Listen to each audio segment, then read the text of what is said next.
Жанатай Ақанұлы 1723 жылы Көкшетау облысында туып өскен жері. Соның ішінде Қарасақ руына қарауыл. Бұл аты шыққан бір батыр, кезінде біздің керемет бабамыз Бұхар жыраудың өлеңдеріне кірген батыр. Сол өлеңдерін үзінді оқиып берейін.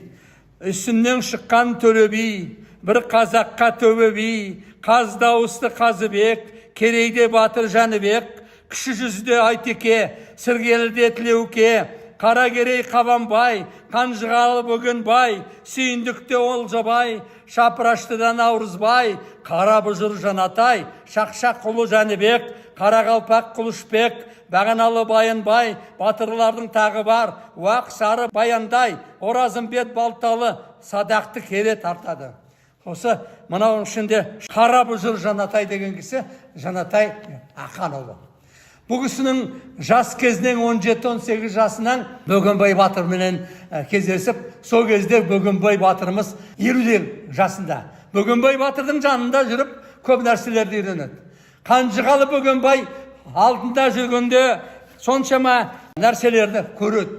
Өзі де 17-18 жасынан біздің мұнағы қалмақтарға қарсы шығады. Содан кейін бұл кісінің керемет жазған үлкен жұмыстарының ішінде айтсақ, бұл кісі туралы көп адамдар жазады. Көкшетаудың жазушы Мырзахметов деген кісі жазды. Сосын ақындар Көкен Шөкеев деген кісі жазды. Осының батырлығын. Тағы жазған адамдардың ішінде айтып өтейін сіздерге. Анау Бағлан Қожақов деген кісі көп жазды.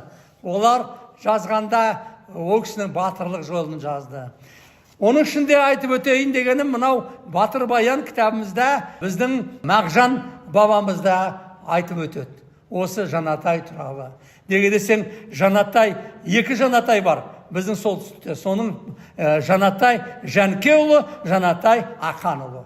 Біз бүгінгі әңгімемізді Жанатай Ақанұлы туралы айтып отырмыз. Сол мынау өлеңдерінің ішінде керемет бір шумақ оқып бергім келеді. Бұл дегеніміз Жанатай жас кезінен албыр болады. Сосын Абылайханмен кездескеннен кейін Абылайхан бұны қалмақтардың киімін кигіздіріп, жанына 40 кісі беріп, ат беріп, шығысқа жібереді, соғысқа. Қалмақтардың арасына кіріп кетеді. Солай жүріп, ол өзі қалмақтарды қырады.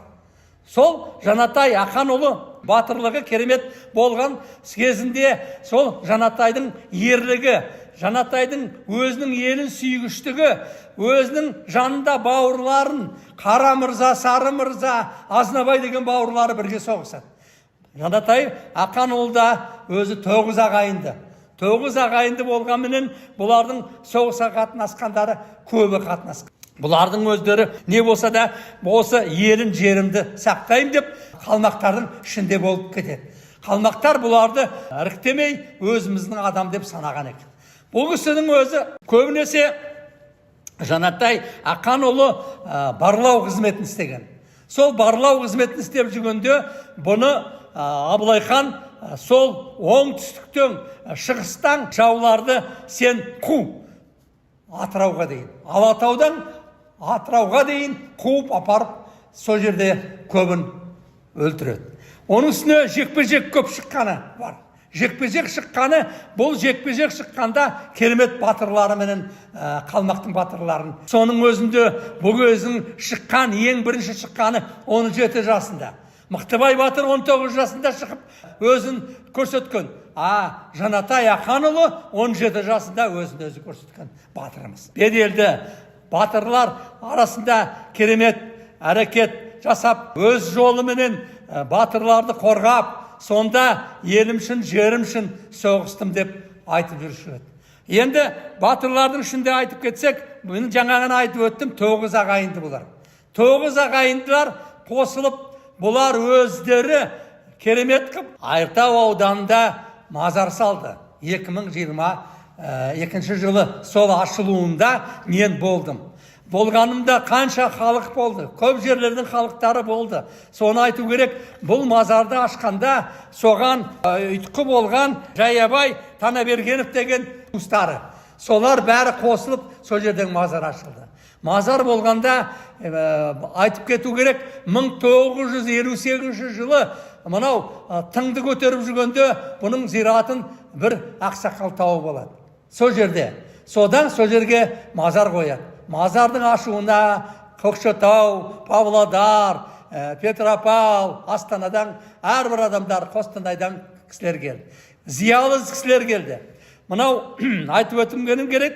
Неге десеңіздер, мынау сол кезде батырлық жолын көрсетіп, талай өлеңдер оқылды. Сол жердің әкімі болды. Бұрынғы әкімі, жаңа әкімі болды. Оны айтайын дегенім, Жанатай Ақанұлының істеген еліне, жұртына жақсылығы өте көп. Оның ішінде барлау қызметіне байланысты көп жұмыстар, құпия жұмыстар бар. Ал енді бұлай айтсақ, Жанатай Ақанұлы көбінесе батырлық жолымен жүргенде қалмақтардың өзіне, мынау өзінің Көкшетау бұрынғы облысының өзендеріне дейін әкелген. Соны қуып өскен. Қазіргі мынау біздің Көкшетау, қазір солтүстік Қазақстан облысына қарайды. Мынау Айыртаудан Ақан Борлық деген өзен бар. Сол жерде Жанатайдың Ақанұлының сол жерде істеген қызметтері бұлай деп жазылады. Мынағы Қалмақ өлді, Қалмақ көл деген жері бар. Қалмақ қырылды деген жерлер бар. Олар бәрі де тарихта бар. Енді бұлай айтсақ, Жанатайдың өзінде 9 бала болған. 9 ер бала. Соның әкесінің жолын қуған, әкесінің жолымен шыққан жалғыз ұлы, ол Жанатайдың ұлы Тілеуберді деген батыр болған. Ол көбінесе Кенесары ханмен бірге соғысқан, бірге қатынаған. Басқа ұлдарды батырлық жолымен жүрген, бірақ Тілеуберді көп қызмет жасаған. Енді Жанатайға талай нәрселер жазылған, оның ішінде айтып кету керек, Жанатай батырымыз мынандай бір сөздер бар. Кездескен аузынан жалын шашқан жас Жанатай деген өлеңдері де бар.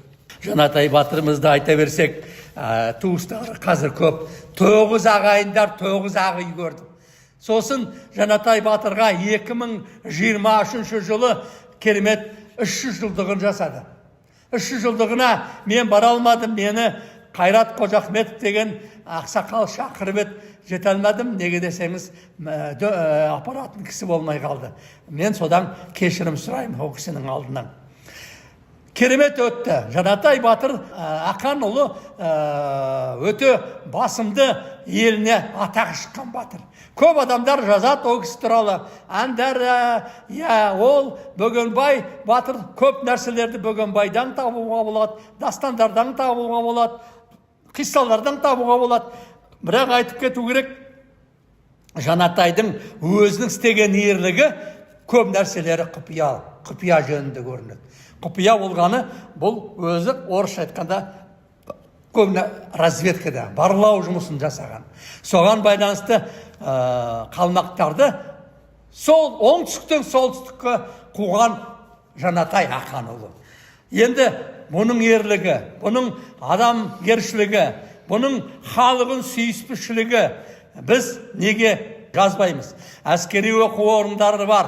Біздің Қазақстанда қаншама. Неге Жанатай Ақанұлы туралы бір кітап шықпайды?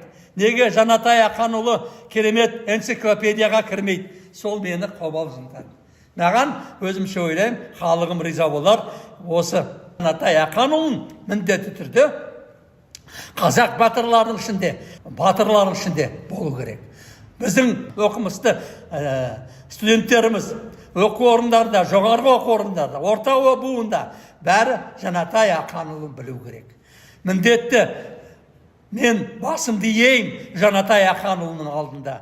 Өзім әскери ұлттық академияда мынау көп нәрселерді Жанатай Ақанұлы туралы айттым курсанттарға. Оны көбі білет, есте қалдыратын дәрістер оқыдым.